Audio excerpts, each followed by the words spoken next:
Hello, everyone, and welcome to P&P Live.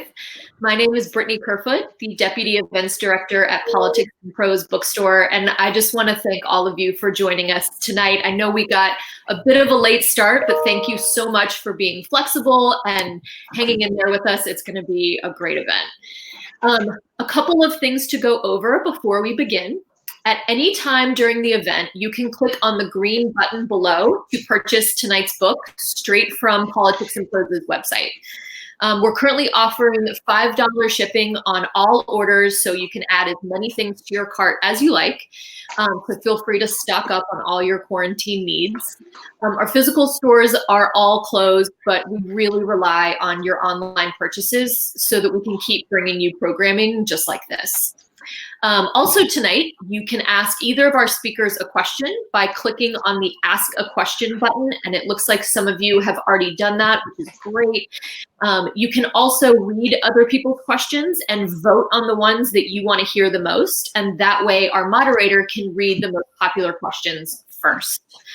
A final reminder that unlike our in-person events, the author, host, and audience members cannot see you through the screen, so feel free to stay empowered in your comfy clothes with your glass of wine or 2 or 3 if you're like me, and we will not judge you at all. Finally, tonight's ASL interpretation is provided by Mary Beth Morgan of Joyful Signing, so we would really like to thank her for her services this evening. All right, now on to tonight's event. Jonathan Karl is the Chief Washington Correspondent and Chief White House Correspondent for ABC News. He regularly contributes to all broadcasts, including Good Morning America, World News Tonight, and Nightline. In addition, he hosts a weekly podcast, Powerhouse Politics. His book, Front Row at the Trump Show, just made the New York Times bestseller list for its 3rd week in a row and is currently number 4 on the hardcover nonfiction list. So congratulations to Mr. Karl on that amazing news. Moderating tonight's conversation is Mike McCurry, former White House press secretary to President Bill Clinton.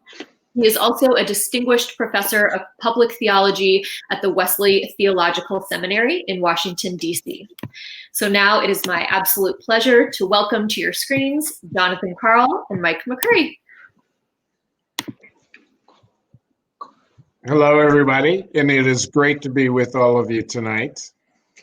And what a pleasure to see Jonathan Karl, who rushed over after doing his work literally an hour ago at the White House. But we're going to be talking about this wonderful book, which looks backward on my screen, but Front Row at the Trump Show. And Jonathan, you know, there are lots of different ways to start this conversation, but first to just say what a pleasure it is to be with you and to know that you are literally right there in the front row even today. About a half an hour ago. But what I would like you to start with is to start with the opening anecdote in the book about your first encounter with Donald Trump, because I think that is so revealing, and it's a great way to begin the book, and maybe a good way for us to begin our conversation. Thank you, Mike. But before I do that, I just want to say thank you to Politics and Prose for hosting this. And Politics and Prose is such an important part of the Washington community. And hosting events like this, I mean, I was so looking forward to doing this in person with Mike and having Politics and Prose be our host. We're going to do it at George Washington University. And I want to thank you guys for taking this virtually, and there's an advantage there. I know I have some friends that are tuning in from California and from Washington and probably wouldn't have made it in person. So I want to thank Politics and Prose. I think it's so important to support independent bookstores during this time when so many are struggling. And thankfully, Politics and Prose has a lot of support in this community, and people are buying books and have a lot of time to read. And Mike, Let me echo that too, because we are right up Connecticut Avenue here in Washington, D.C. from Politics and Prose, and we go down there. They have tremendous events. We've been down there so many times for, friends of ours who have written books or interesting discussions that they have. And it's such a treasure to have, people who really care about literature and books and who go to things. And every time I go down to one of those events at Politics and Prose, it's like it's standing room only. I mean, so there's really a community that really wants to be a part of that kind of discussion and, be involved in that kind of way in which we really learn more through our reading and through the work that we do. So you've contributed to that, Jonathan, through the book we will talk about tonight. But I echo what you say about Politics and Prose. What a great treasure it is. And by the way, not only the site that they have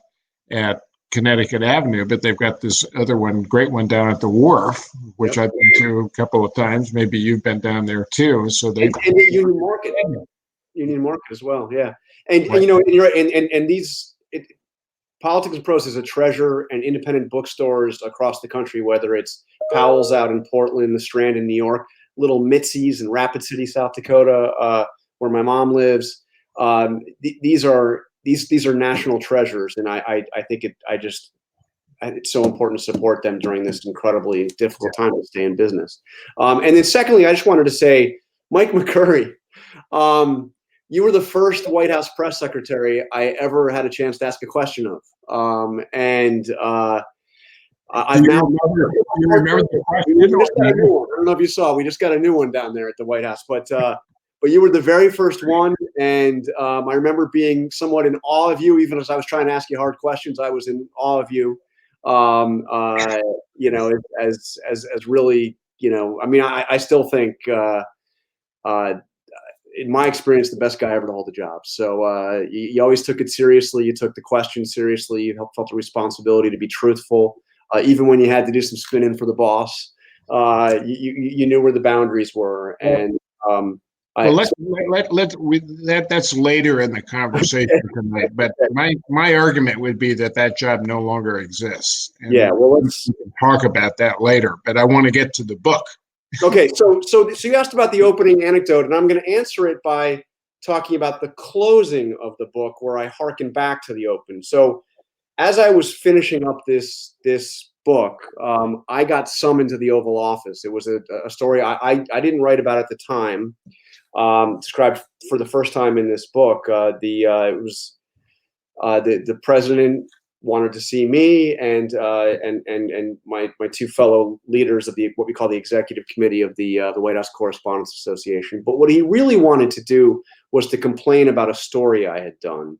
And you guys remember Sharpie Gate? The Hurricane Dorian was headed towards Florida, and the president went to FEMA, and he made a comment about how even Alabama could get hit by this hurricane, and the National Weather Service said, no, Alabama's not in the path of Hurricane Dorian. And I mentioned this in a story, and it really irritated him. It was a story that ran on Labor Day, and I don't know why he was watching, because it was Labor Day. It was well into our broadcast. It wasn't what my story was about. I just mentioned it, and he brought us into the Oval Office, and there he was sitting behind the Resolute desk, and we were sitting on the other side. Actually, the whole thing was particularly strange, because I was brought in to meet with him and then left there while the press secretary went to get him. So for a period of a couple of minutes, it felt like an hour, but I think it was 1 or 2 minutes. Me and my fellow reporters, Zeke Miller and Steve Portnoy, were alone in the Oval Office. There was nobody there. And Jonathan, describe that setting. And you mentioned the Resolute desk. Yeah. And, many people might not actually know what the history of that desk is, and memories of little John F. Kennedy Jr. sitting underneath it. Hiding down there. This is the desk that's been used by so many presidents. It's iconic. And God, I think it's probably the thing Donald Trump loves most about being president is he gets to sit behind that desk, which represents so much. I don't know how much of the history he has absorbed himself, but you're in the Oval Office, and the desk is empty, by the way, except for he had a piece of paper on there that I guess was going to be his talking points, what he was going to talk to me about. But we couldn't really. I didn't want to go and snoop and see what he had. And we were convinced we were being watched. But here I am alone in the Oval Office. I mean, Mike, how often, as press secretary, were you alone in the Oval Office? Every time you're in there, it is a very intimidating thing because obviously I was there many times and under those same circumstances because we were often waiting for Bill Clinton, who was usually late for everything. But you sit there and you just take it all in and just think about the enormity of what has happened in that office and the requirements and the character that we need for the people who sit behind that desk. And maybe a challenging subject that we have to deal with in today's circumstances. And I'm thinking about all that. You also have the portraits that are on the wall. He's brought in Andrew Jackson, but you've got George Washington on the opposite side. You've got Thomas Jefferson, and we're waiting, and then he comes in, and shakes her hand, sits down, and starts talking. And we spent nearly an hour in there. And the conversation was all over the map. He started off by talking about the White House Correspondents dinner and about how he wasn't really upset back in 2011 when Barack Obama made fun of him, and that's not why he ran for president. And people think that are out of their minds. I think that's true. He talked on and on about my little story that I had mentioned, Hurricane Dorian not going to Alabama. He used words he doesn't use a lot in public. He called it a BS story. But the reason why I bring this up in the context of your question about the open of the book is keep in mind, I mean, I'm literally kind of I'm at the point where I'm trying to write the conclusion of my book, and I don't really know where it's going to end and how it's going to play out. And buddy, that your book has got many more chapters to. Yes, it does. It's not over. I know. So he's.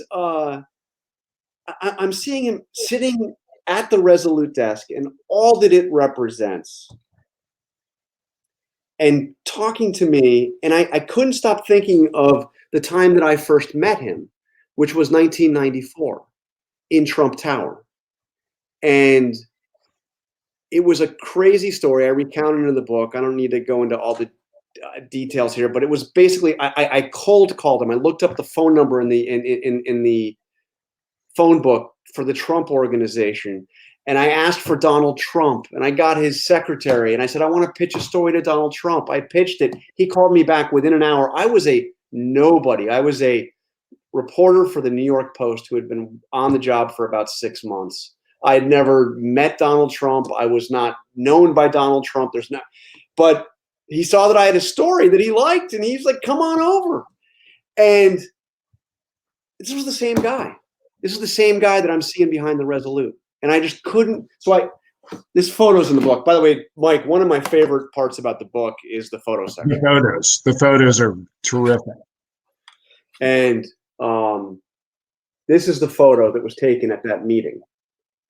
And it's embarrassing for me. So I'll try to kind of just do this. He looks exactly the same. He's heavier, but the tie is long. The same grin that he always has in every shot now that are behind the Resolute desk with whoever he's visiting. And you had a lot more hair then. Yeah, I did. Yeah. He back then it was just he wanted to tell me how great he was, and how great Trump Tower was, and how oh my God, look at this, all great. It was the same way of speaking, the same emphasis, me. the same desire to be the center of whatever the story is at the time.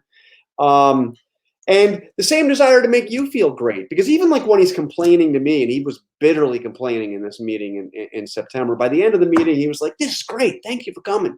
You're the best. You guys are great. You guys are fantastic." After he's just like said, bullshit story, this, that.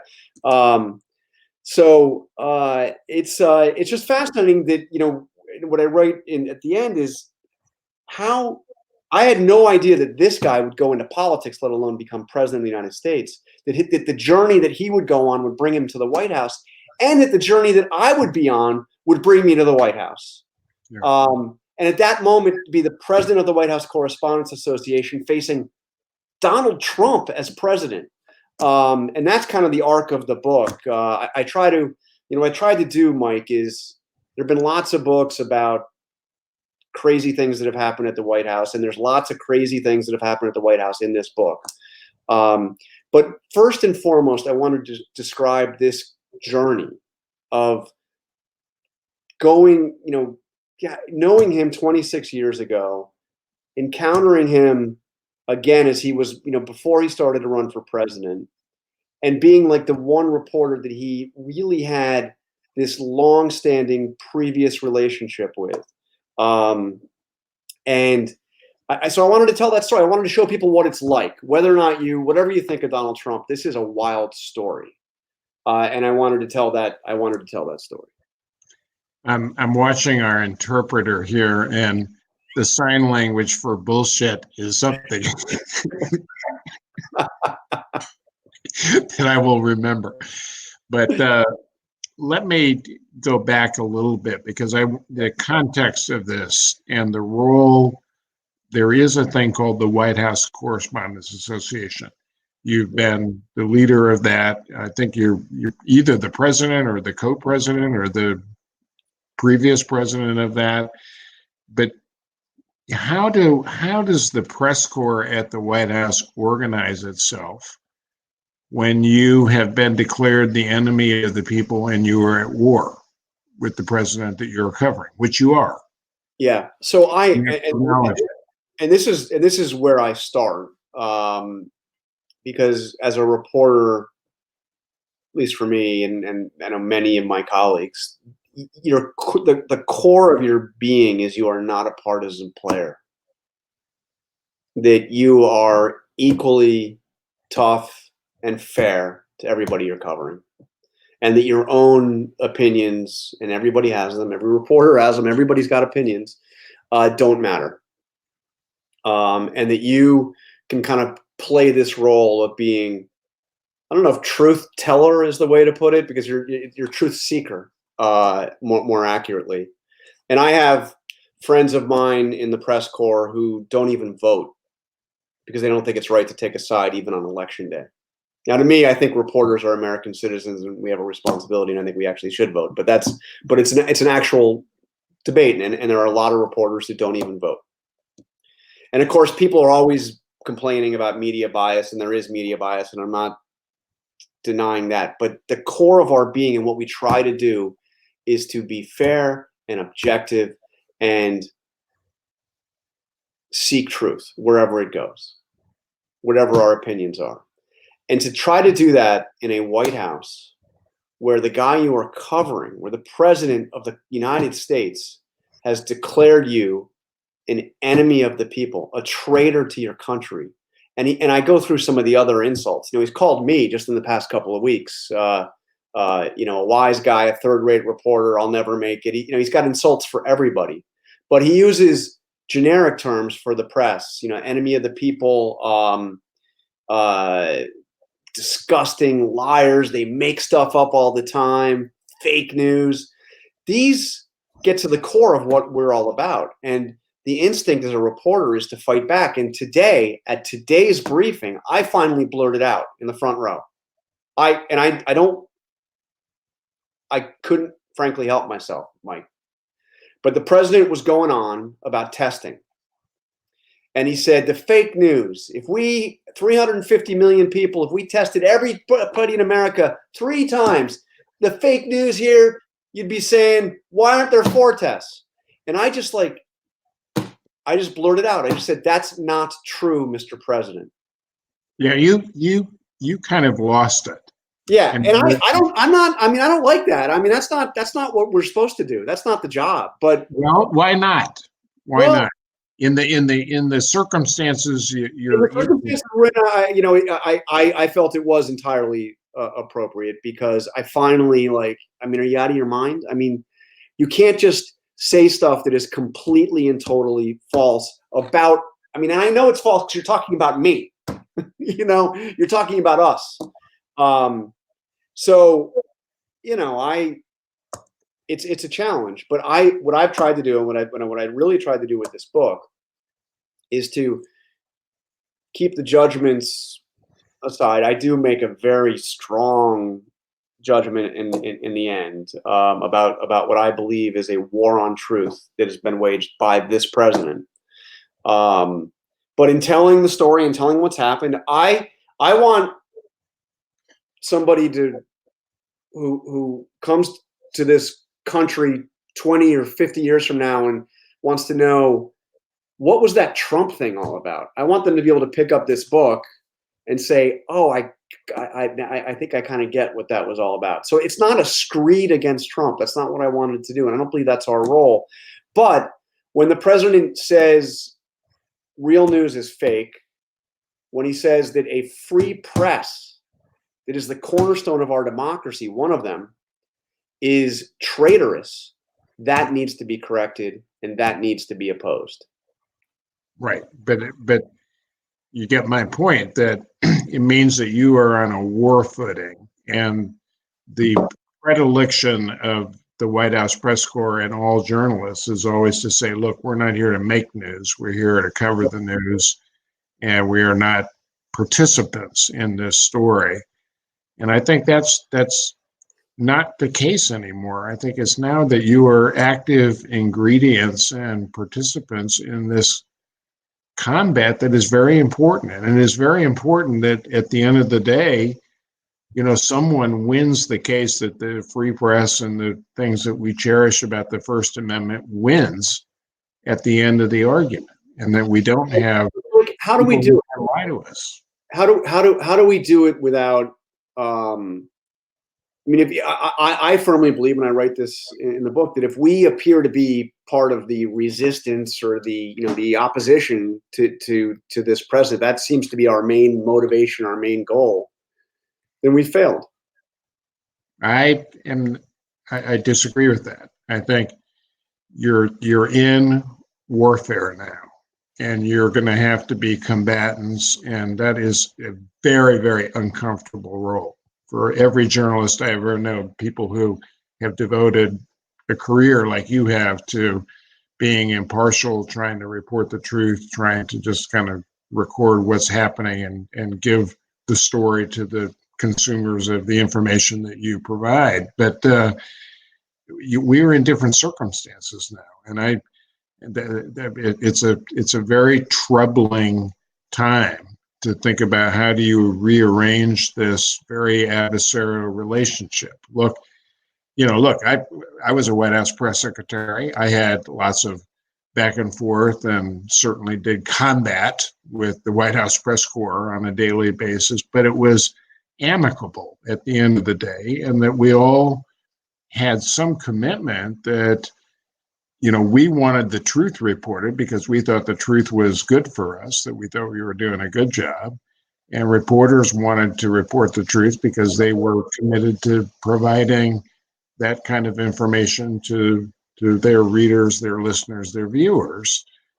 But that equation is all upside down right now because it's become this kind of theater of the absurd that we are watching every day. And I think you're just in such a tough position. How do you be a combatant in this war in which you've been declared the enemy without compromising what your journalistic principles are? Well, I think I have part of the answer. I acknowledge that it's a really tough challenge that you've outlined starkly and I think largely accurately. And I think that we remain focused on that notion of truth seeking, which means we call out falsehoods and we do it relentlessly. And we try to hold them to account. And I'll give you an example from today's briefing, because I know I'm going to jump on a question you're going to already ask. Okay, because I can predict it, I can see it. I've gotten to know you. So, some people think we should just walk out and not cover these briefings. And believe me, it'd be really tempting at times. Trust me. But today, the president came out and he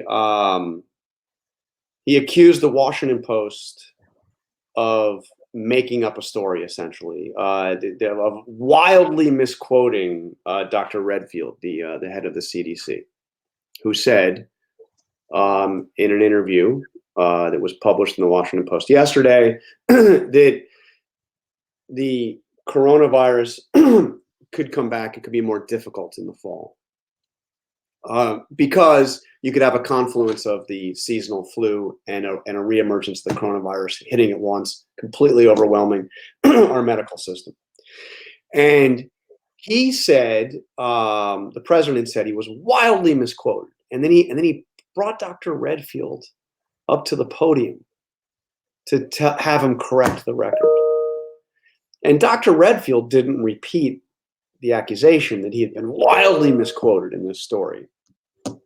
He explained that he wasn't saying that coronavirus would come back worse than it is now, than it has been in the fall, but that he's saying that it could come back and it could be worse, more difficult, because the flu could be happening at the same time, and then we can't handle it.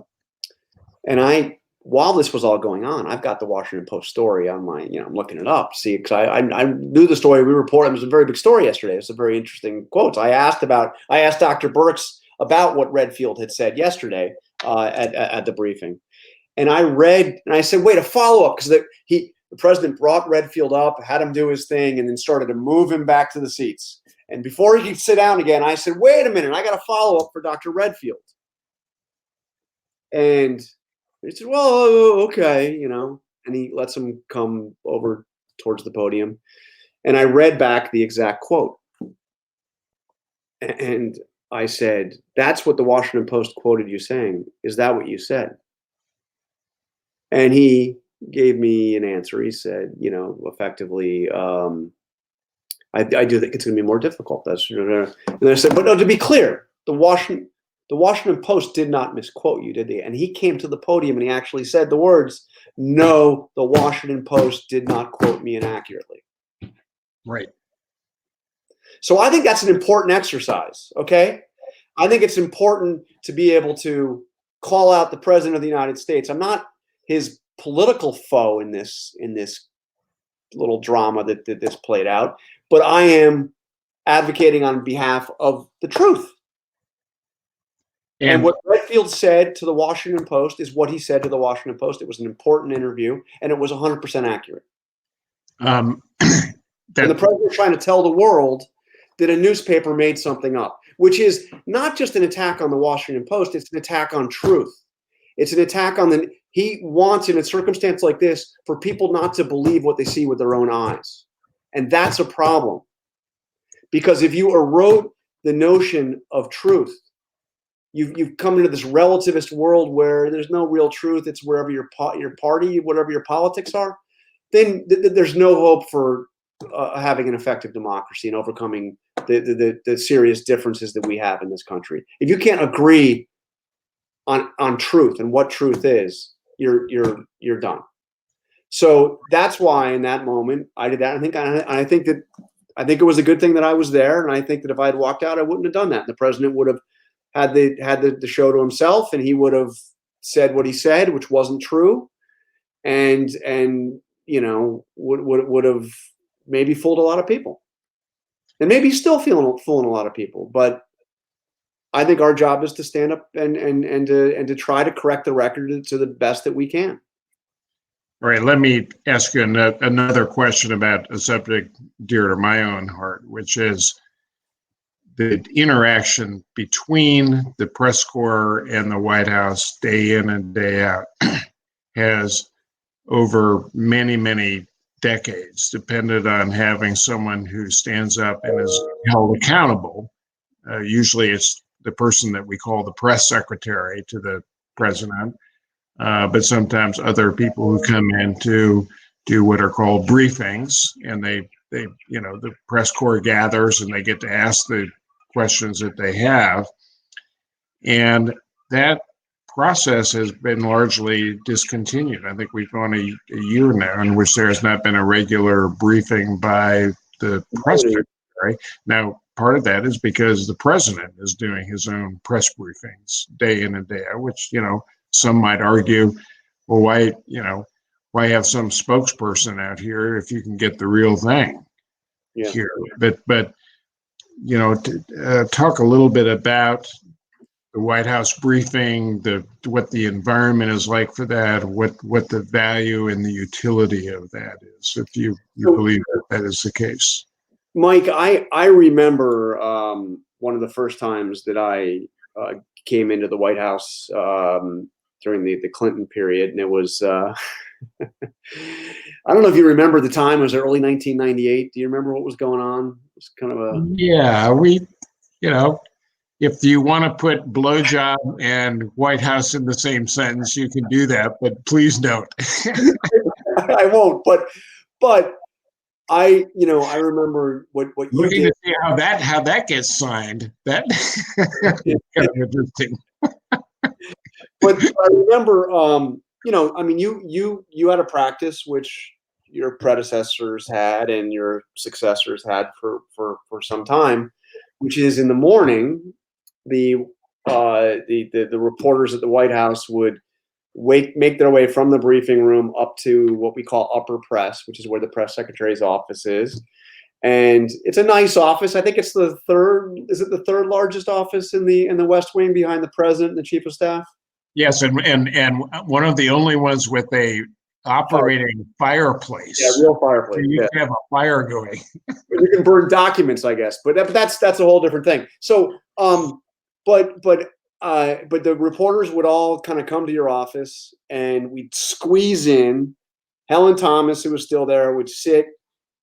She was the only one that they got a seat right opposite your desk. Would sit there, and then all the other reporters would kind of squeeze in, and it was way past capacity, and just start shouting questions at you. And they called it a gaggle, which was the perfect term because it looked like a gaggle. A gaggle of geese. I mean, a gaggle is like a bunch of geese honking. Yeah, honking. And you gave kind of a little bit of a preview of what the president's day was going to look like, and the reporters all asked a bunch of questions, which gave you an idea of what were on the minds of the journalists. And I think that for both of us, it was a very helpful exercise. And then you would later have a televised briefing. Yeah, because the most useful thing for me was that I got all the questions that would be on my test for later in the day when I did the daily briefing. So we knew, you sort of said, here's what we're asking about today. And I said, well, I'll check on that and we'll get some information. And we did. Then you could kind of go and sort of say, okay, we need to get an answer on this. We have to get better questions. And I could go to President Bill Clinton and say, well, here's the guidance we have on this particular question. And he would say, well, that's just bullshit. And I said, well, that's right now is our policy. And so he would then call a secretary of Health and Human Services up and say, well, we need to get a better policy on this, or we need better answers. And so that process, that engagement actually led to better government. And, we're losing a lot of that now, which, okay, I've got on my high heart. I think it's a great point. And so we haven't had a press briefing by a press secretary in well over a year. Stephanie Grisham came into the job and left the job without having done a single briefing. So I think she goes down in history, recent history, certainly since that briefing room existed, of being a press secretary who never actually briefed the press, either on camera or off camera. And there's a new one now. right? Yeah, the new one, Kayleigh McEnany, and she comes from the Trump campaign. I asked her. I met with her yesterday. I asked her if she was going to be briefing, and I said, I understand it's in this current environment where the president's holding a 2-hour press conference in the briefing room every day. Maybe not now, but once this is over, we're going to get back to some sense of normalcy where a press secretary will brief. And what I said to her, and I think you would agree, Mike, is there are questions that you ask a press secretary that are different than questions you ask a president. And this is a very important exercise. And I also think I've mentioned to you, I think it's important symbolically to the country and to the world that people see that the most powerful person in our government has a spokesperson that is held to account, that has to answer questions every day. And Well, I think it's a big loss. I mean, that is definitely true. And it's the process of getting the answers to those questions that I mentioned earlier that really actually improves the functioning of government. I want to go, Jonathan. We've got like a lot of questions here, and I'm bringing them up. A lot of them are about how, right? You can vote up or down. Yeah, I'm looking at the ones that got the best votes. Can you see those? I think I probably can. Let me see. Yeah. Right. This is a good question. I like that first one. I like that a lot. From who's that from? John? Yeah. When the president jumps in and cuts a reporter off, why don't you guys coordinate more within the briefing room and challenge and work off of each other rather than just moving on to a different question? Yeah. So that's really good, and I think that if I could coordinate this, and some people mistake that being the head of the White House Correspondents Association with actually telling reporters what to do, because that's not our job. We represent reporters, and we try to advocate for access, and we also do some mundane things like make sure that when there are mice in the workspace at the White House for the press, that we can get the GSA in there to get the mice out humanely, hopefully, but get them out. So we we don't. We're an unruly group, reporters, and it's hard to get people to act as a unit, because we're all competitors and we're all trying to do our own thing. But that said, I think it is incredibly important, and I tell my colleagues this all the time, that we follow up on questions. And it's so easy now. It's a little more difficult now because there's only 14 reporters in the briefing room because of social distancing. So there's kind of no excuse now. But the easiest way to kind of just to cut a reporter off and go somewhere else, then you can avoid the question. But if the next reporter says, wait a minute, she was just asking about X, Y, and Z, and you didn't answer. What is the answer to that? That is really effective. I've been trying to do that as a practice myself, and it's gotten me into a little bit of trouble, Mike. I'm trying to remember, because the president's kind of lashed out at me a number of times recently. Oh, by the way, I've got a little bit of, I'm going to tell you something that I heard today about the book and the Resolute, because this is timely. I was just told a little before the briefing started by somebody with firsthand knowledge that my book was on the Resolute desk, spotted on the Resolute desk yesterday. Now, you see the way the president and all the photos you see him, he doesn't have a lot of stuff on the desk. So it's not like he has piles of books. That's very interesting. You got to get someone to get a picture of that. I know. I need to. But when there was an incident, there was a series of questions that were asked in the briefing room just a short while back. A colleague of mine from Fox News, who was sitting in the front row, asked about the HHS study that showed that a survey of some 300 hospitals showed that the hospitals were concerned that they weren't getting test results back in a timely manner. They had the tests to give, they would send the tests to the labs, and then sometimes they'd have to wait more than a week to get results back, which wasn't doing all that good. So my colleague with Fox News asked about it. President, an inspector, he like snarled at the idea of the inspector general. What is inspector general? Like, who was it? What's his name?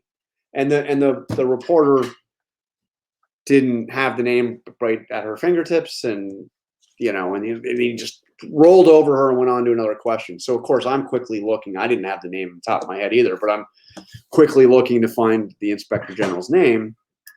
And Mr. President, this is the inspector general's name. And then he says, well, when was she appointed? and I'm quickly like trying to, January of this year, sir. So in other words, under your administration. Right. And it kind of momentarily throws him off his game a little bit. And then he goes off to some other questions, and he kind of, he deflects. He doesn't really answer.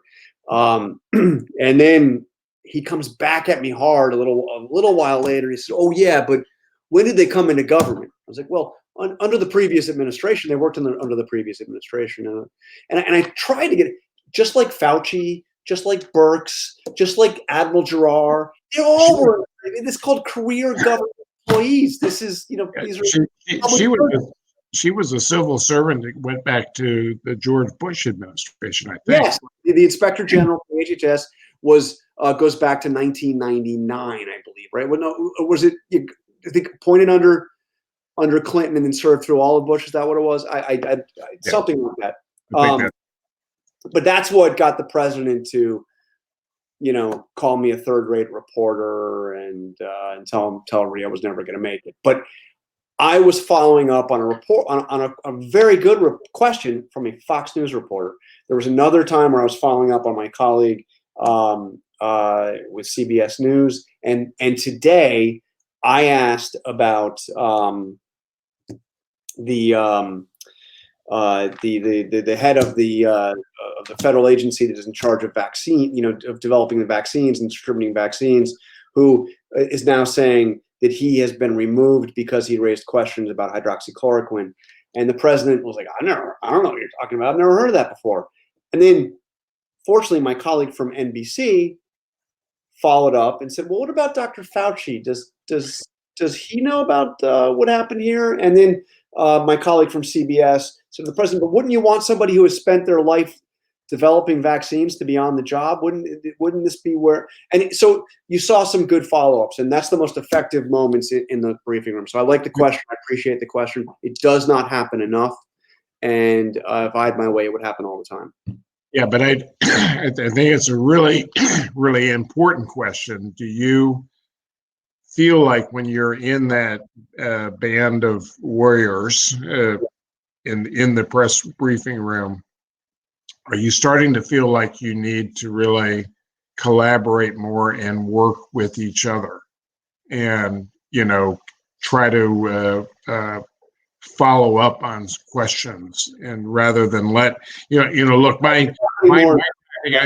I'll tell you, honestly, my tactic when I was doing press briefings at the White House was to jump around the room.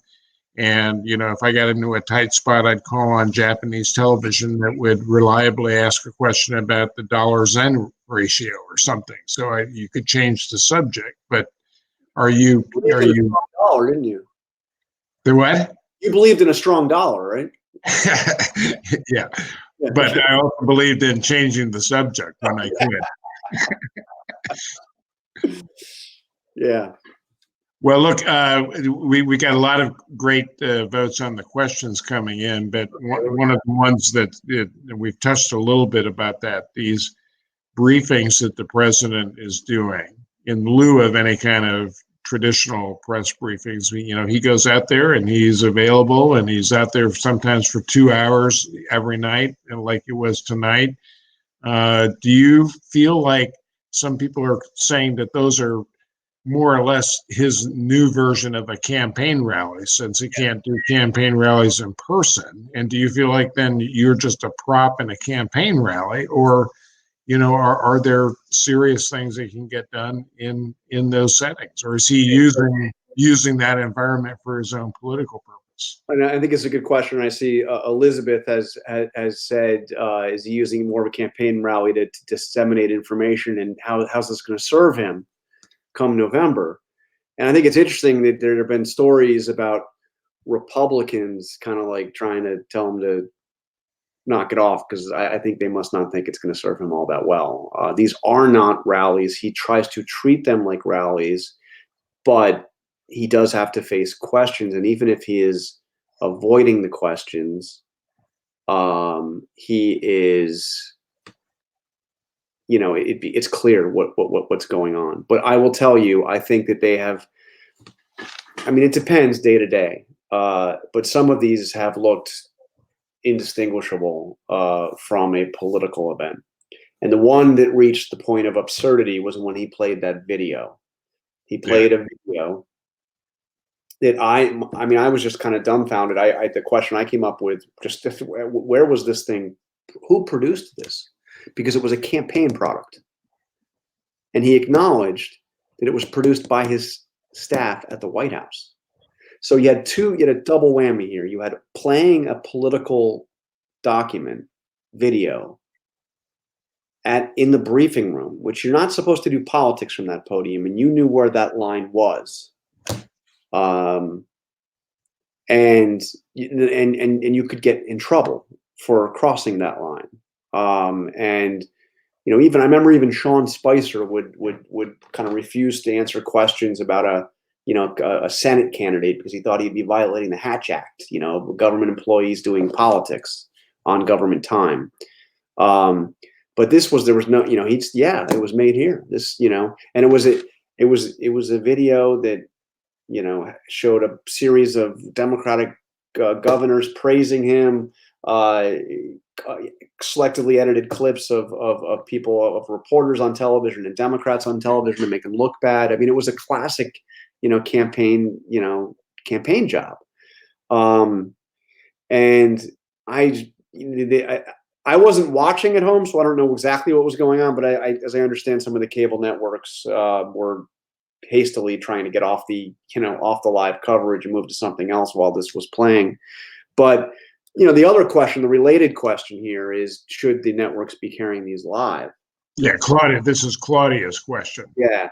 So I think, it's a question above my pay grade, but the broadcast networks have largely stopped carrying them live. ABC does not carry these briefings live unless we get some solid reporting that there's going to be a significant announcement that's going to be made that the American public needs to hear. But we're not going to carry a political event live. We all do have digital live streaming channels that do carry it live. So, but in terms of the big broadcast channel, that's largely not happening. The cables, CNN's carrying less of it live than they were. I do think, Mike, that, and I know the equal time doctrine doesn't, apply to cable television, but there's just kind of a basic fairness principle. And it does seem to me that as we get closer to the election, that you have to raise the question, if you're going to carry the president kind of unfiltered. There are questions, but he gets a lot of time to tell a story. Then, how are you covering Joe Biden, and what opportunities are you giving Joe Biden to get out there? And I think those are serious questions. I will interject a little bit of history here in a story that I think you've heard me tell before. But when I got to the White House in 1995, there were no live televised broadcasts of the White House daily briefing. And it was actually the radio reporters. It was Mark Knoller, who I know you know very well, and Peter Mayer, who came to me and said, we need access to these briefings for broadcast purposes. So, can you make it, possible for us to have that? Because up until that point, there was no broadcast availability of the briefing at the White House. So I said, oh yeah, that makes sense. I should do that. And we opened it up and made it possible to have recorded briefings and, broadcast of the briefings. And the mistake I made, I think, was that I didn't didn't impose an embargo on the briefing. I think if I had said there's no live broadcast of this, because this is not reality TV. This is not a TV show. This is a briefing. This is information that you should use to go report on and check with other sources and use as part of the reports that you develop. You can use whatever you want when it's over, but I never put in an embargo on it. And I think it was a huge mistake that I didn't put some kind of limit on what would become live broadcasts. It was not a big issue when I first did it, but then of course we went on to zestier topics like Lewinsky and other things. And then were must-see TV for. Well, they weren't for the first 3 years that I were there. They were kind of the humdrum, mundane work that reporters did to just kind of get information, and then. But I liked your tactics. I recall, like, was it Lanny Davis? It was like, questions about the independent counsel investigation. I refer to. Yeah, you sent that to a different address anytime. Yeah. But as I recall, you used the phrase "I was out of the loop" on that more than a few times. Yeah. Well, it took some work to stay completely out of the loop on a number of things. On only particular things, because otherwise I took some pride in being knowledgeable and in the loop on the things that mattered and being able to brief on them. But I think on this question, why have we created theater at the White House with these briefings? Because they are really supposed to be news gathering opportunities for journalists like you, people who are, then you can check the information you get, and you can go find other sources who will dispute, and then you can present a more coherent report. But we've turned it into kind of this TV show, and maybe that doesn't serve the American people that well. I mean, you're getting me on my hobby horse here, but yeah. I think you and I would have a fundamental disagreement about televised briefings. I don't think it's the TV. There was a quote from Edward R. Murrow when he was asked if the television cameras had turned the political conventions into a circus. And I don't have the exact quote before me, but essentially what Murrow said is, the circus was always there. The television cameras just showed that the performers aren't that well trained. Yeah, but I will tell you that turning the television cameras on in the White House briefing room changed the equation, not only for the person standing there at the podium who had to do the briefing, but also for the correspondents who had to suddenly show up and become more present. Which is why when you did it, I mean, I did like that you had and you weren't the only one to do this, but the idea of having a gaggle where it was on the record still, but there were no cameras on it. But then I still think there's a symbolic value to seeing the person that is speaking for the president, taking questions. And I think that's valuable. And you're going to have to shut down Twitter. You're going to have to shut down everything else if you're going to shut down the cameras. We talked a little bit about that earlier, but my day began not with some televised briefing that was on camera. It began with reporters coming into my office, and we would sit there. It was on the record that we would sit there and I'd give a top line answer to any breaking news stories, but then we would kind of get a test list for what was going to be really what do you need to know today, because the public has a right to know, and what does the government, the White House, have an obligation to tell you today?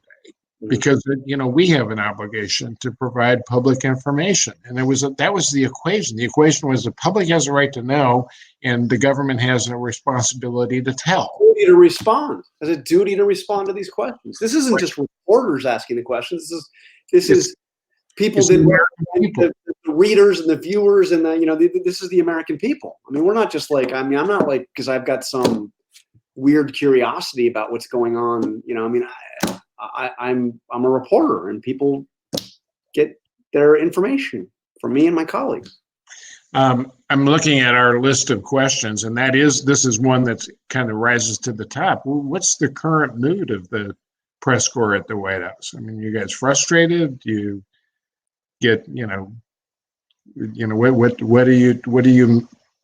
do you feel like it is like to have to be there and cover things when you're not getting anything except Donald Trump coming out and doing his program every night?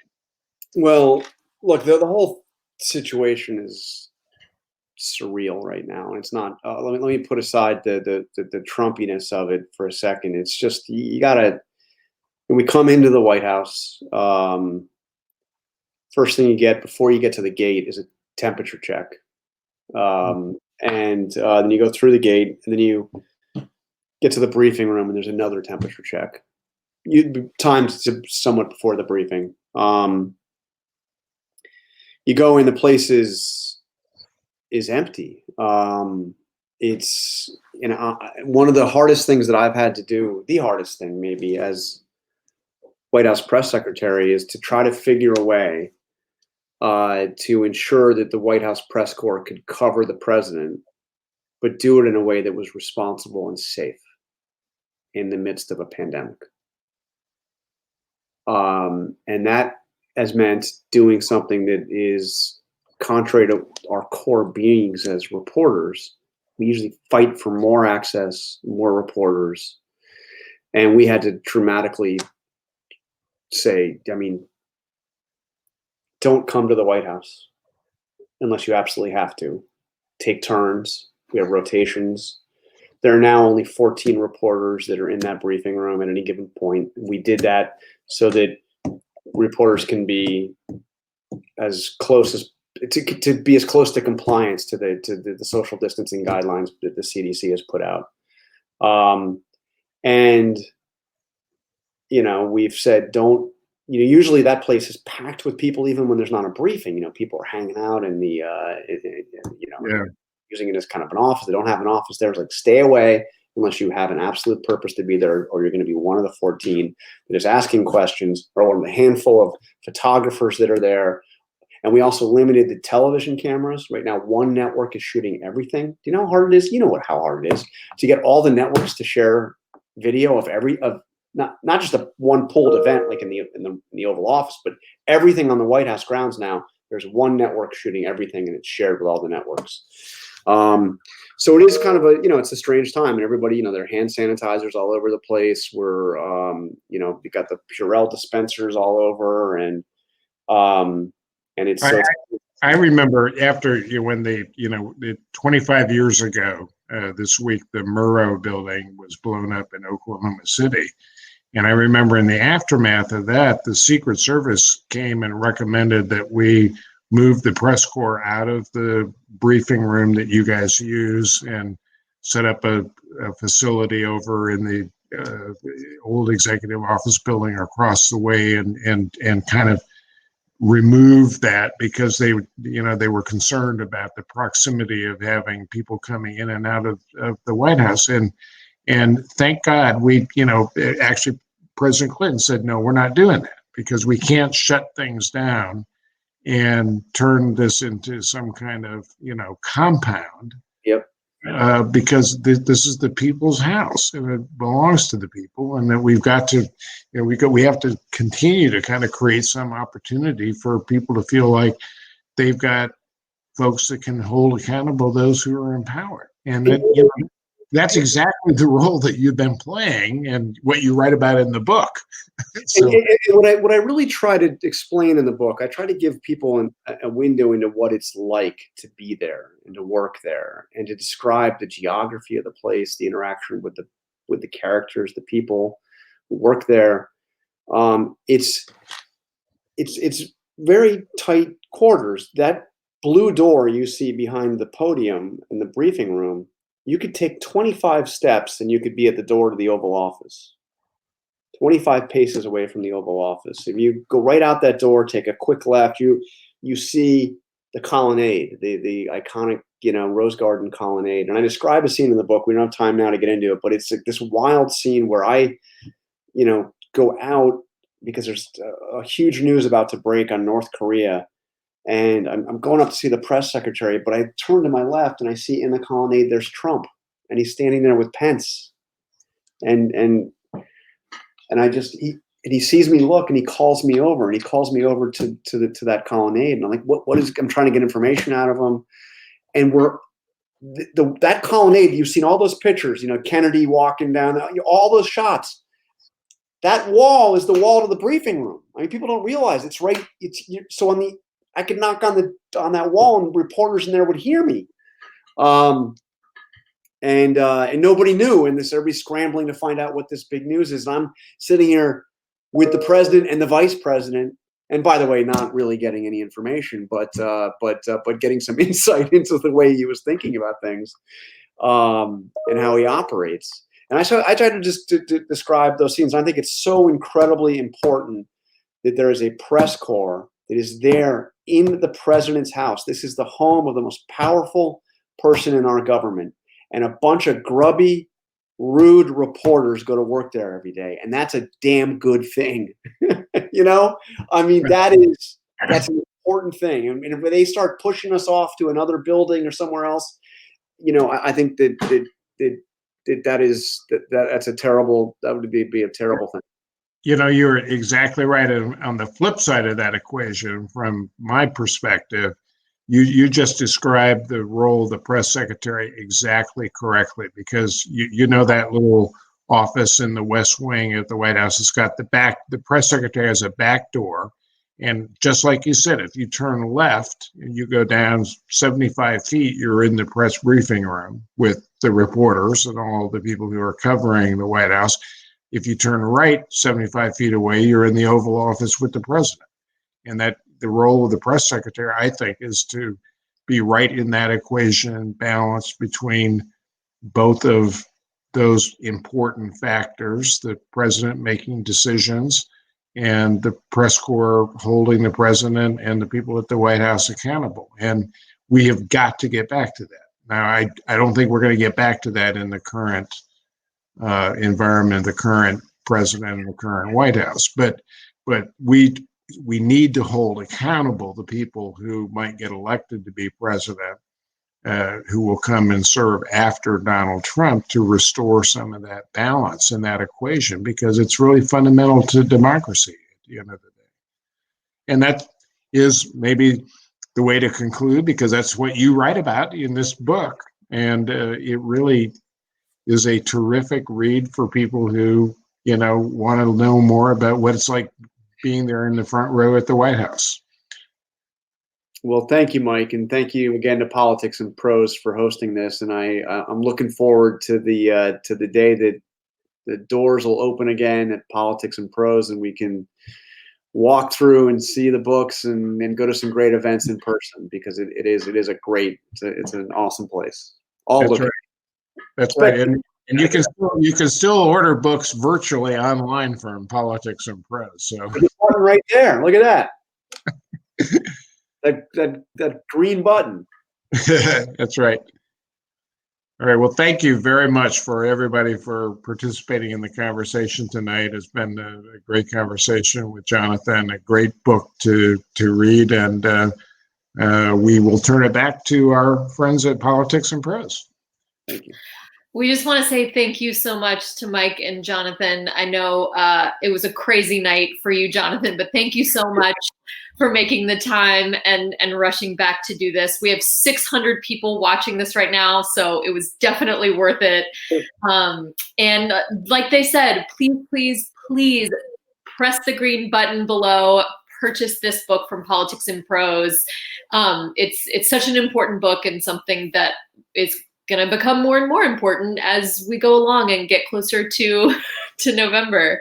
Also, check out politics-prose.com for all the other events we have. We have events every single week, so check those out and register. And again, thanks everyone so much for being here. Thank you. Thank you. Have a great night, everyone. Thanks. Goodbye, everyone.